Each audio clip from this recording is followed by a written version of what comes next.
Russell County, Virginia, August 1899. The air hung thick and heavy with the drone of cicadas, a wet blanket of heat that made the very stones sweat.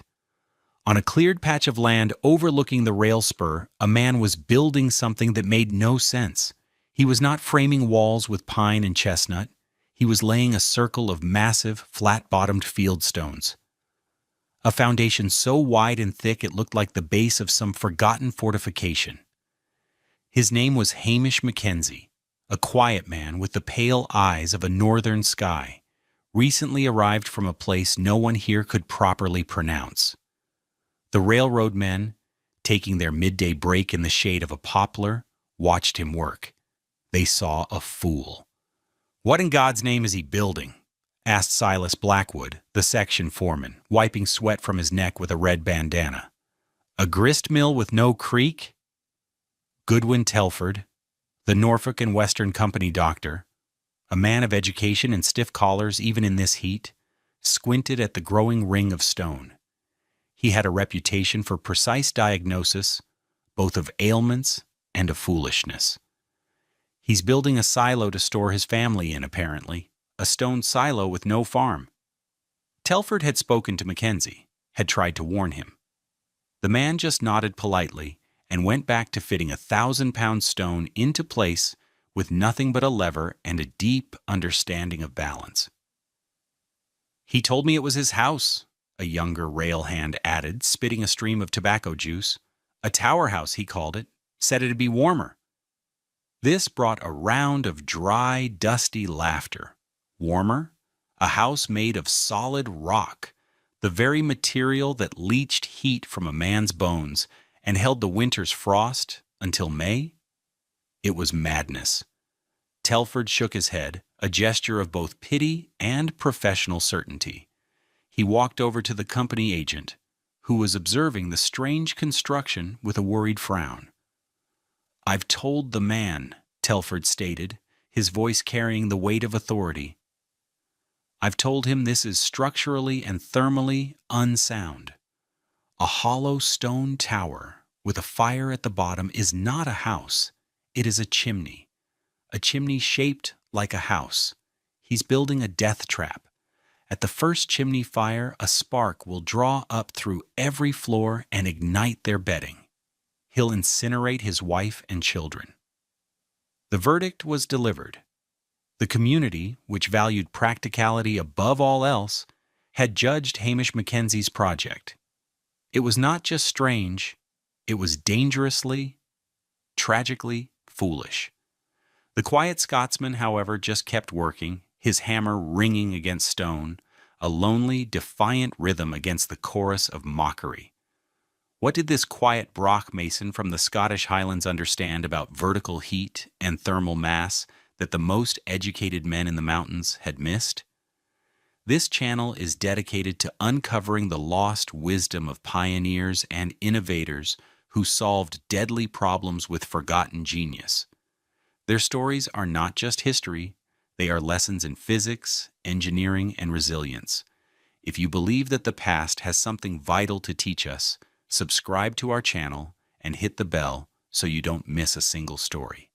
We promise to bring you knowledge you can't find anywhere else. Let us know in the comments. What's the most unconventional house you've ever seen? Hamish Mackenzie was not a carpenter. He had not come to America to swing an axe or push a saw. In the old country, in the windswept expanse of Sutherland, he was a mason, but a very specific kind. He was a keeper of an ancient trade, a builder of dry stone brocks, tall, tapering stone towers that had guarded the coastlines against raiders and storms for 2,000 years. He did not think in board feet and saw curves. He thought in heft and balance, in the language of river cobbles, granite lintels, and the interlocking stones that could outlast kings and their kingdoms. His hands, thick and calloused, knew how to read the grain of a rock, how to seat it so its weight became its own anchor, a permanent part of the whole. He had brought his wife, Elspeth, and their 2 small children, Fiona and Ewan, to the Appalachian Highlands of Virginia for the promise of work. The railroad was carving its way through the mountains, and men who could work were needed. They were given a standard company cabin, a single-room shack of green pine boards and batten strips, thrown up in a week. It was a box, nothing more. And in that box, they met their first Appalachian winter. That first winter was a brutal education. It was a cold that felt personal, an active, invasive force. Hamish had known cold in Scotland, a damp, clinging chill that settled in the bones. This was different. This was a dry, sharp, killing cold that found every crack and nail hole. The green lumber of the cabin shrank as it dried, opening up 100 tiny mouths that breathed Arctic air. They stuffed the gaps with rags and mud, but it was never enough. The fire in the small cast-iron stove roared day and night, consuming the wood Hamish cut at a prodigious rate, yet its heat seemed to vanish into the thin walls as quickly as it was generated. The cold laid siege to their lives with a series of small, humiliating defeats. One morning, Elspeth reached for the bar of lye soap on the washstand, and it cracked into 3 brittle pieces in her hand. The metal of the stove contracted so violently in the night that the door would sometimes spring open with a bang like a pistol shot, waking them all in a panic. Every morning, the water bucket beside the stove, no more than 4 feet from the firebox, bore a solid inch of ice.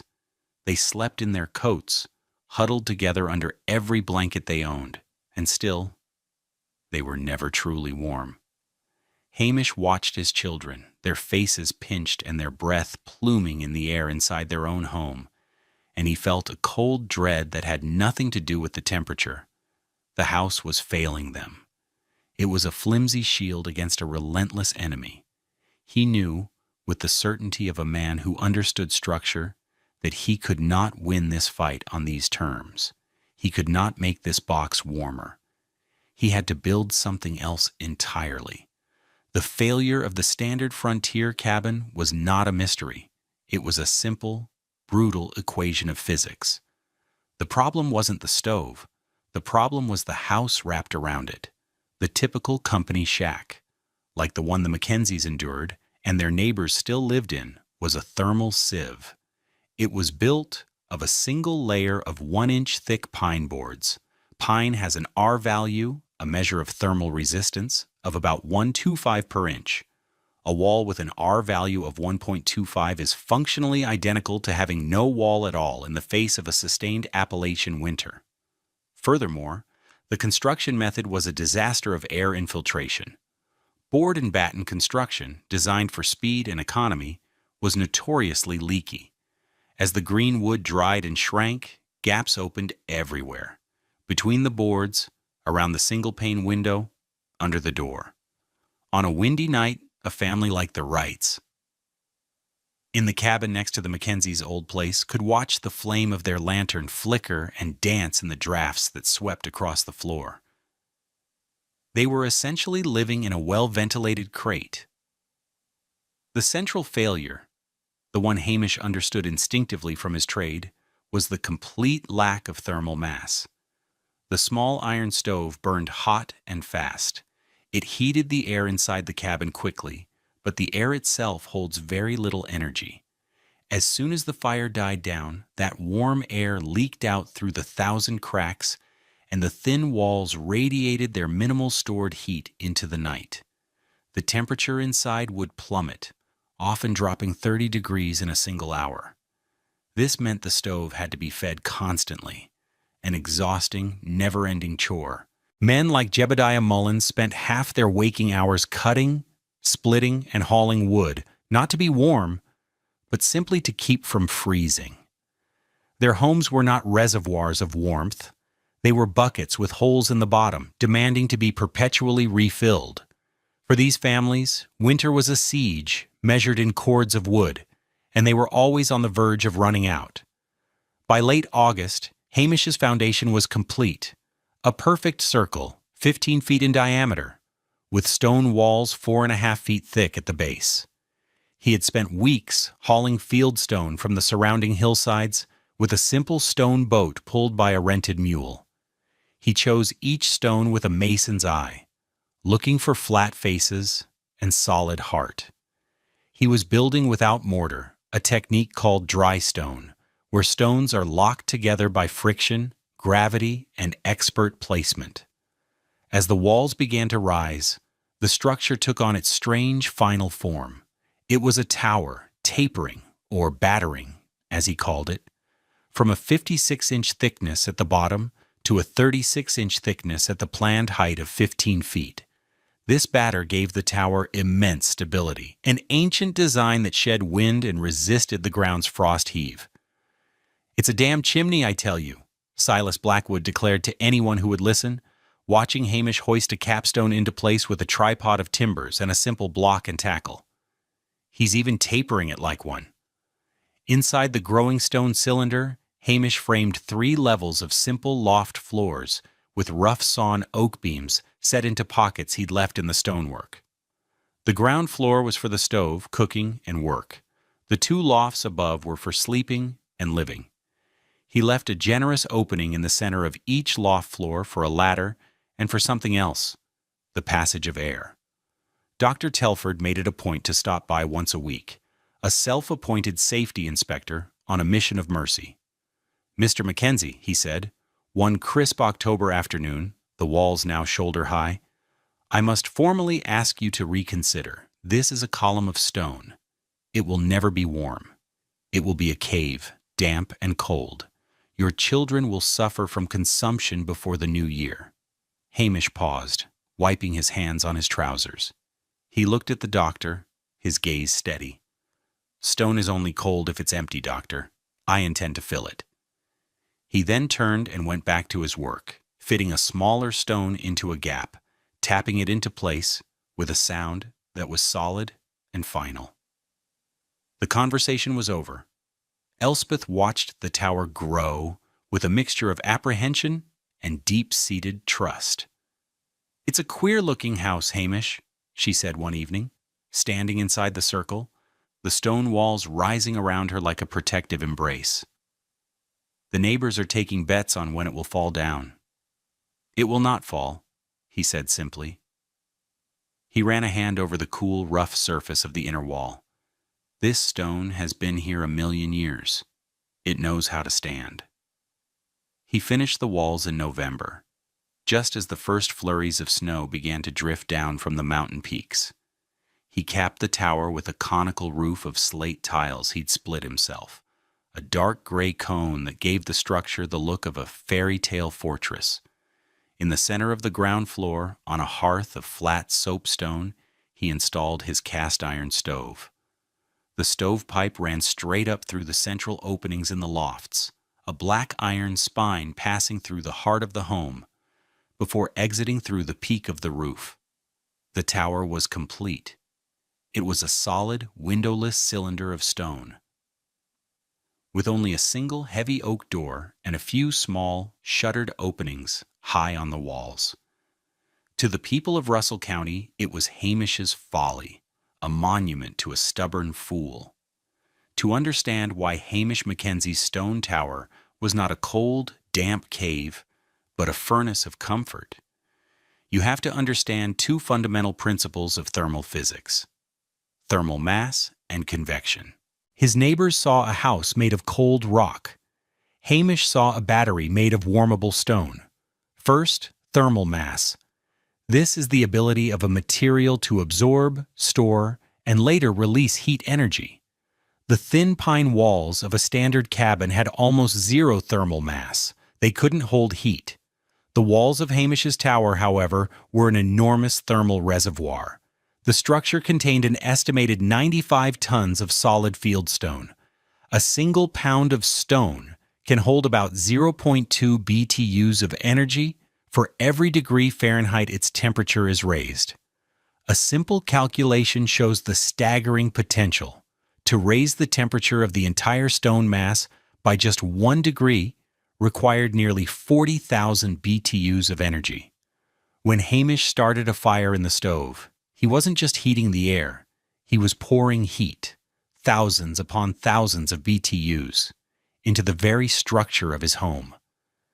The iron stove radiated heat in all directions. The black stovepipe, running like a heated column up through the center of the tower, radiated heat at every level.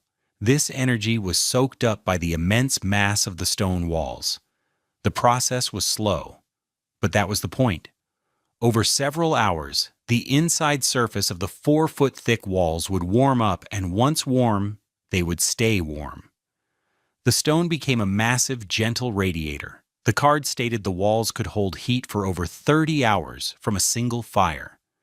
This meant that even after the fire in the stove had died to embers, the 95 tons of stone surrounding his family would continue to release a steady, even warmth back into the living space all through the night and into the next day. He didn't need a constant roaring fire. He needed only to keep his thermal battery charged. The second principle was convection, amplified by the tower's unique geometry. Convection is the movement of heat through a fluid, in this case air. Hot air is less dense than cold air, and it naturally rises. In a standard, boxy cabin, this effect is minimal and often detrimental. The warmest air pools uselessly against the 10-foot ceiling, while the cold, dense air settles on the floor where people live. Hamish's tower was designed to harness this effect. It was, as Telford had sneered, a chimney. But it was a chimney for living in. The stove on the ground floor heated a column of air. This warm air rose directly up through the openings in the loft floors. It was a controlled, continuous upward flow of warmth. The cool air from the upper levels would fall along the cold outer walls, sink to the ground floor to be heated by the stove, and rise again. This created a gentle, constant circulation of air, a thermal loop that distributed heat to every level of the home. The design was so efficient that it created a temperature gradient. The card specifies the loft could be 18 degrees Celsius warmer than the ground floor. This was by design. The ground floor was for work, a cool but not frigid space. The upper lofts, where the family slept and spent their evenings, were bathed in the warmest air, capturing the full benefit of the rising heat before it was finally exhausted. He had built a machine for moving warmth upwards. That winter arrived not as a gradual decline, but as a sudden, violent assault. In the second week of January, a weather event the old-timers called a Cumberland Plateau orographic event slammed into the mountains. A mass of moist, cold air was forced up the western slopes of the Appalachians, where it dumped its entire payload of snow and ice onto the highlands. 4 feet of snow fell in 4 days.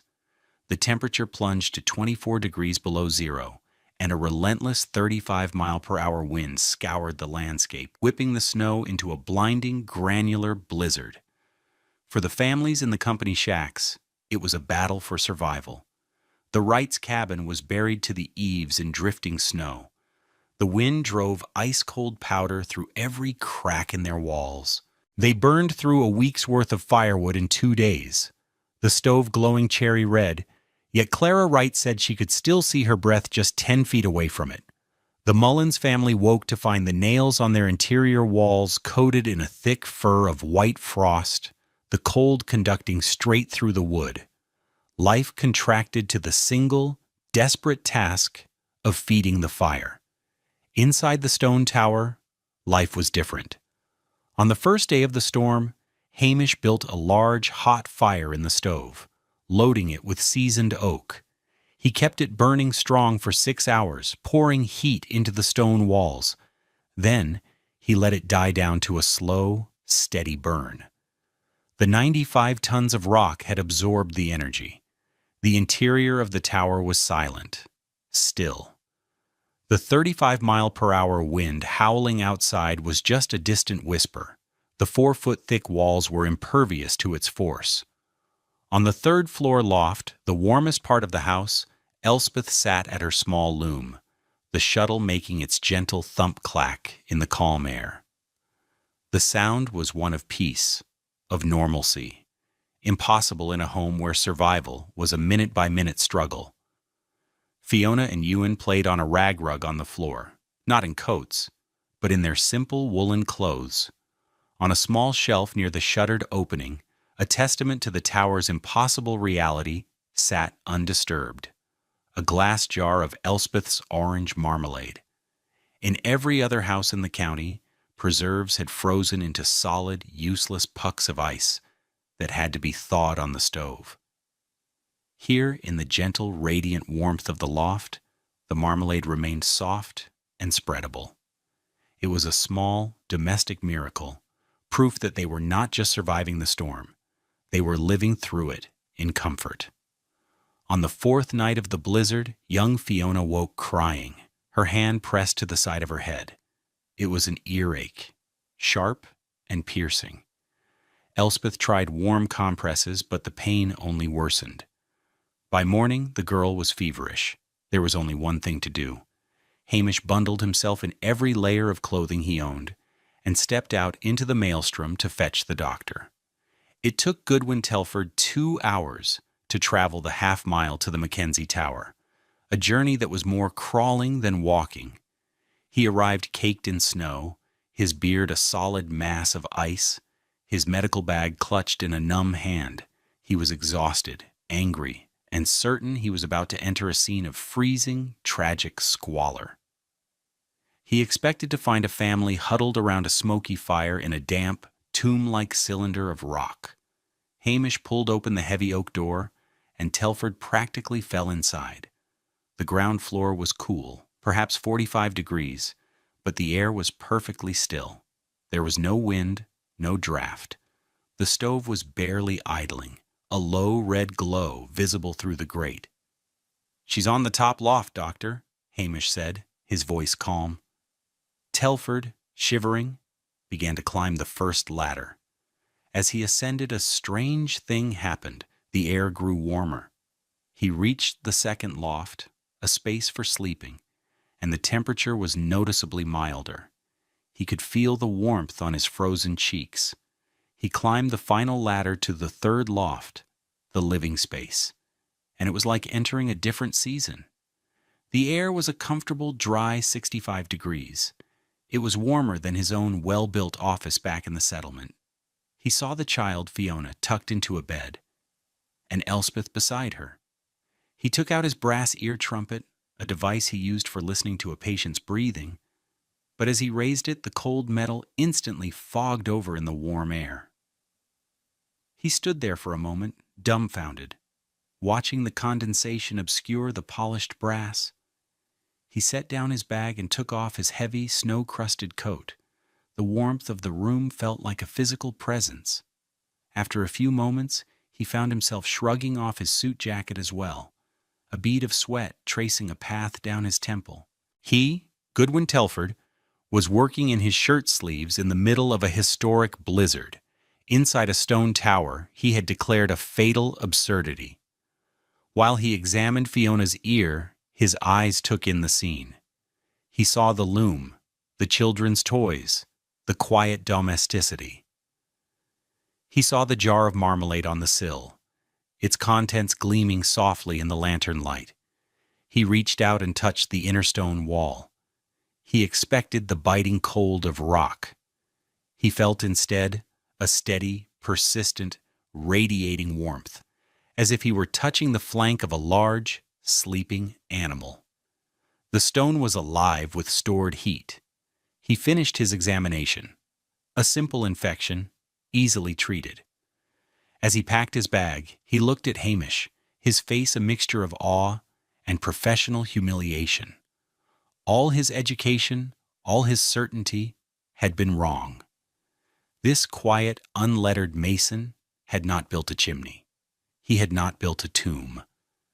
Telford looked at the warm stone, at the comfortable family, at the jar of spreadable marmalade, and tried to find the words. "You didn't build a house," he said, his voice quiet with revelation. "You built a lighthouse for warmth." Goodwin Telford was a man of science, and when presented with irrefutable evidence, he did not cling to his prior beliefs. He became the tower's most vocal and influential advocate. he wrote a detailed 7-page report to the Norfolk and Western head office in Roanoke. He described the construction, the physics as he now understood them, and his own personal experience during the Great Blizzard. He didn't use romantic language. He used the cold, hard calculus of the railroad: fuel efficiency, worker health, and operational readiness. The standard company dwelling, he wrote, is inadequate for housing personnel in high elevation sections during severe winter conditions. It results in illness, low morale, and an excessive expenditure on firewood, which must be hauled up the line at considerable cost. Mr. Mackenzie's tower design, while unconventional, represents a profound improvement. It is in effect a permanent, habitable, winter caretaker shelter that can maintain a livable temperature with a fraction of the fuel. The railroad, an entity that cared little for tradition and a great deal for numbers, was convinced. The idea of section houses that could be kept warm for days on a single fire, ensuring their crews were fit and ready to clear the tracks after a storm, was deeply appealing. That spring, the company commissioned Hamish Mackenzie to oversee the construction of 3 more stone towers on the Pocahontas Division, at the highest and most weather-beaten points on the line. By the autumn of 1900, his strange, ancient design had become official company policy for mountain shelters. The mockery had lasted a single season. The validation was being built in stone. What Hamish Mackenzie accomplished in the Virginia Highlands was not an invention, but a brilliant act of translation. He took ancient knowledge born of the wind-lashed coasts of Scotland and applied it to a new landscape with an old problem. In doing so, he anticipated the core principles of modern building science by nearly a century. Today, we have names for what he did. His massive heat-absorbing wall is a form of trombe wall, a key element in passive solar design that uses thermal mass to store the sun's energy, or in his case, the stoves. His understanding of air circulation prefigured the science of the passive house, which uses controlled ventilation and heat recovery to maintain comfort with minimal energy input. He was building a high-performance home 100 years before the term existed, using nothing but stone, gravity, and a deep, intuitive grasp of physics. There is a profound lesson in the stone tower of Hamish Mackenzie, a closing thought on the nature of shelter. He did not try to build a stronger wall to hold the cold at bay. He understood that the mountain winter was an elemental force, too powerful to be defeated by simple fortification. A thicker pine wall would have failed. A bigger stove would have only burned more wood. His solution was more elegant, a reframing of the entire problem. He didn't shelter his family against the cold. He hoisted them above where cold could reach. The deadliest cold. The damp, drafty air pooled on the ground. By building vertically and channeling his heat upward, he created a new stratum of existence, a warm, livable space 15 feet above the frozen earth. It was a strategy of elevation, not opposition. He wasn't fighting the mountain. He was using its own stone to build a perch of warmth and safety within it. A quiet defiance that proved the most enduring solutions come not from brute force, but from a quiet understanding of the world as it is. Thank you for joining us on this journey into the past. If this story of ingenuity and resilience resonated with you, please like this video and subscribe to our channel for more stories of forgotten wisdom. We believe these lessons are more important than ever. In the comments below, tell us, have you ever seen a building that uses thermal mass or natural convection in a clever way? We'd love to hear about it. This video presents historically inspired reconstructions for educational and storytelling purposes. The characters, names, and specific events depicted are fictionalized for narrative purposes. However, the techniques and scientific principles are based on real historical practices and thermal physics. Any application of these or similar building techniques in a modern context should be undertaken in compliance with current building codes, safety guidelines, and professional engineering standards. This content does not constitute professional, technical, or legal advice.